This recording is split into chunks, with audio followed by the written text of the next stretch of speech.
여러분 안녕하세요. 미선 한국어입니다.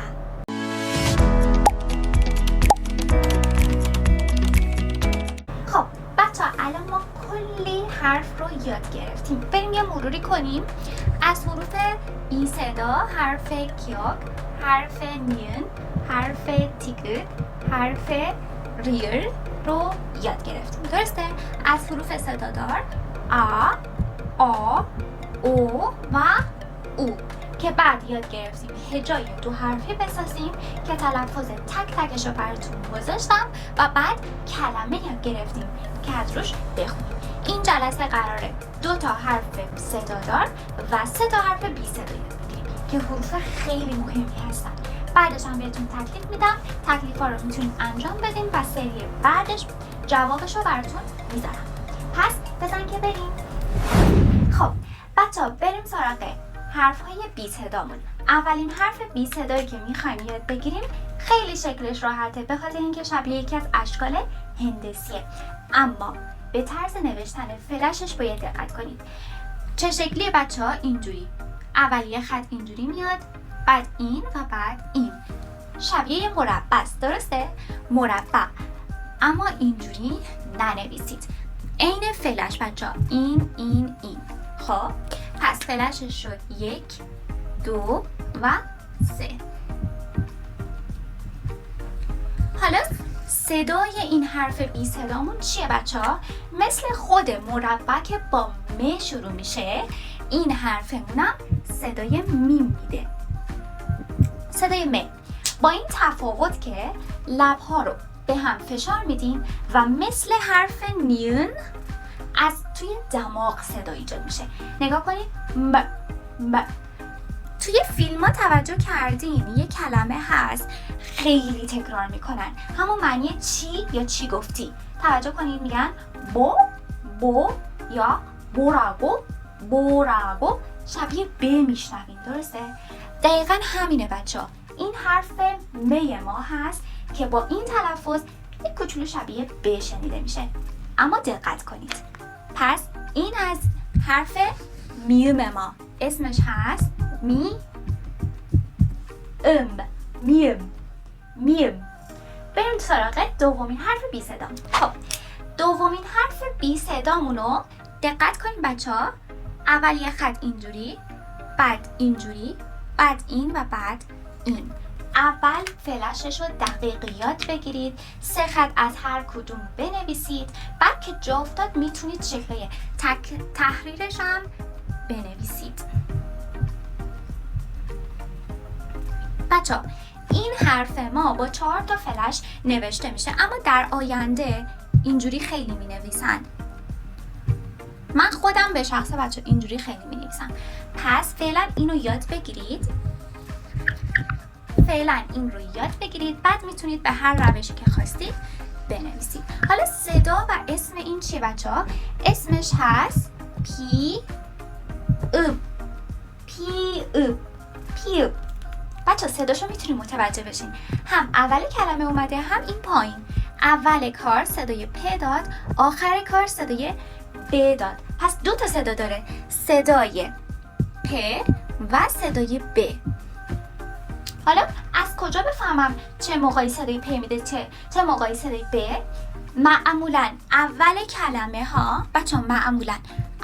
کلمه ها صدای پ، بقیه جاها صدای ب. مثل خود اسمش پی بچه تک تک حروف بی صدا رو میتونید با حرفای صداداری که خوندیم ترکیب کنید و هجا بسازید. مثلا میم به علاوه حرف صدادار ا میشد ما. پی با حرف صدادار ا میشه پا.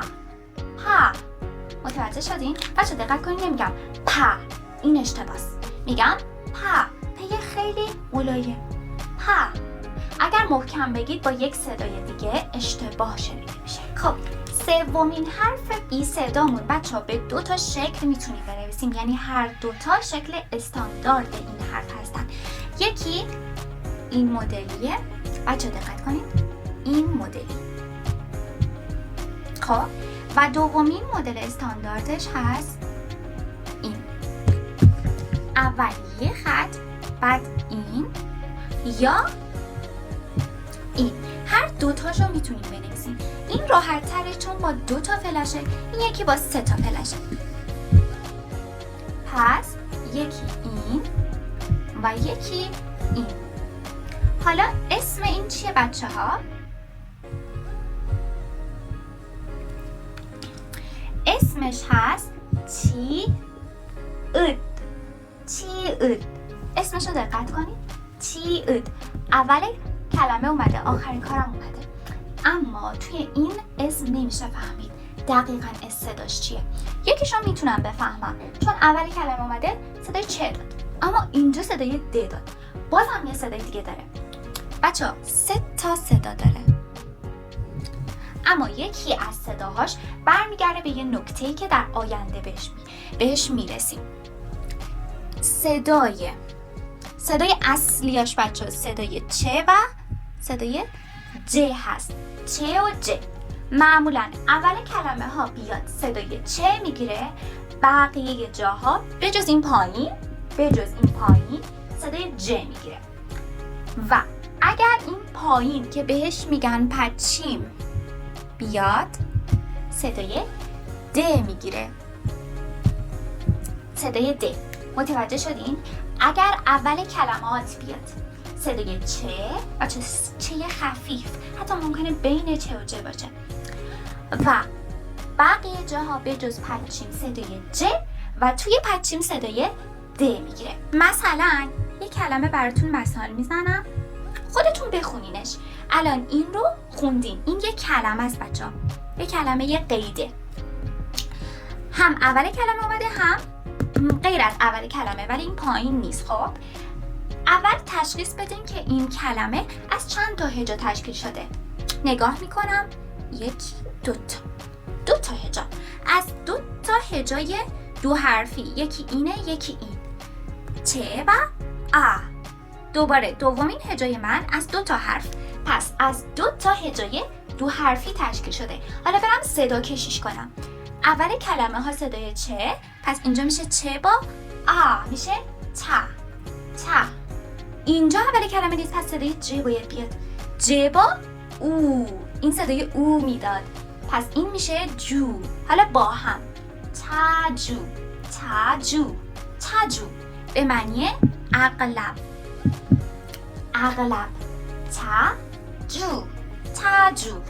یا مثلا یه کلمه با حرف بی صدایی که اینجا خوندیم. اول کلمه ها صدای پ میداد، پ با آ میشه پا. اینجا چه باید باشه یا ج؟ طبق نکته‌ای که گفتیم اول کلمه نیست، صدای ج باید بده. با بچه این حرف رو الان میخونیم، این صدای ای میده، پس الان با هم میشه پاجی یعنی شلوار. پاجی. این از 2 تا کلمه خیلی راحت.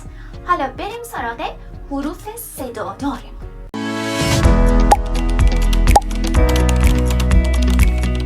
بچه‌ها اولین حروف صدادارمون خیلی راحته چون یه خط صافه. همین الانم بهش اشاره کردیم. همین یه خط صاف از بالا تا پایین و با یه فلش.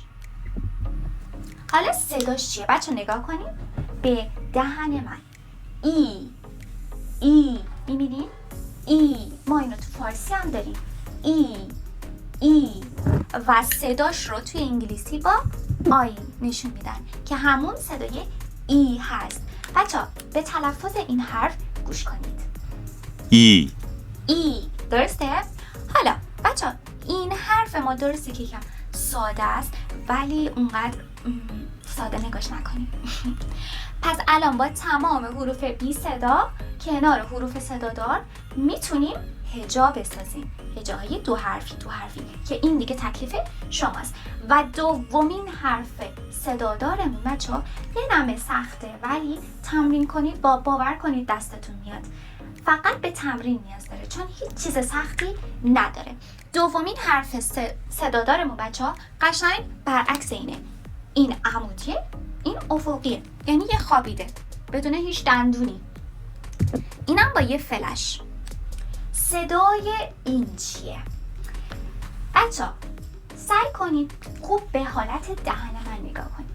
شما زمانی که میخواین ای رو بگین دهنتون این شکلی میشه، مثل ای خب، اما فقط فرم دهنتون رو مثل ای کنید، صداشو بیرون نیارید. فرم دهنتون رو مثل ای کنید و همون حالت نگهش دارید و صدای او رو بیارید بیرون. سخت نیست، انجامش میدیم. اول دهنمو مثل ای میکنم، بعد صدای او رو میارم بیرون. وقتی او رو میارم بیرون نباید حالت دهنم عوض بشه. دقیقا همین صدا. صدای این توی فارسی نیست، برای همینه که به تمرین نیاز دارید. توی این استایه مدتی یه ویدیویی خیلی معروف شد. دقیقا صدای اون صدای این حرف زبان کره بچه‌ها. اگر اون ویدیو رو دیدید که براتون اینجا میذارم، خوب گوش کنید و باهاش تمرین کنید. خوب گوش کنید.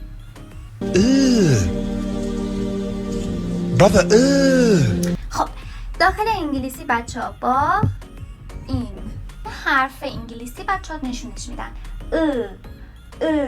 حالا ممکنه اینجا براتون یکم مشکل پیش بیاد. من چجوری با اینا هجا بسازم؟ صداشو میتونم در بیارم. حالا اگه یه حرف بی صدا بیاد روش چجوری تلفظ کنم؟ خیلی راحت.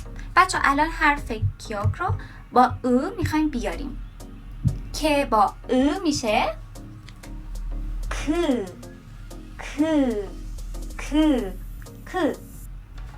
حرف ن با میشه ن.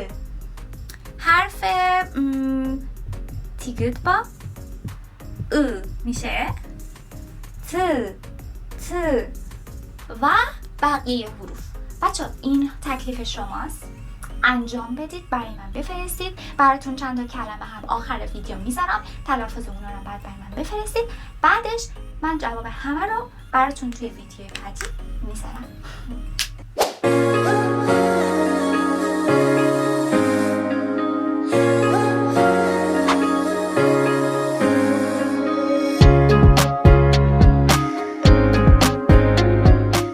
مرسی که تا اینجا همراه من بودین. بچه ها خواهش میکنم اگر خوشتون اومده و براتون مفید بوده لایک، کامنت و سابسکرایب یادتون نره.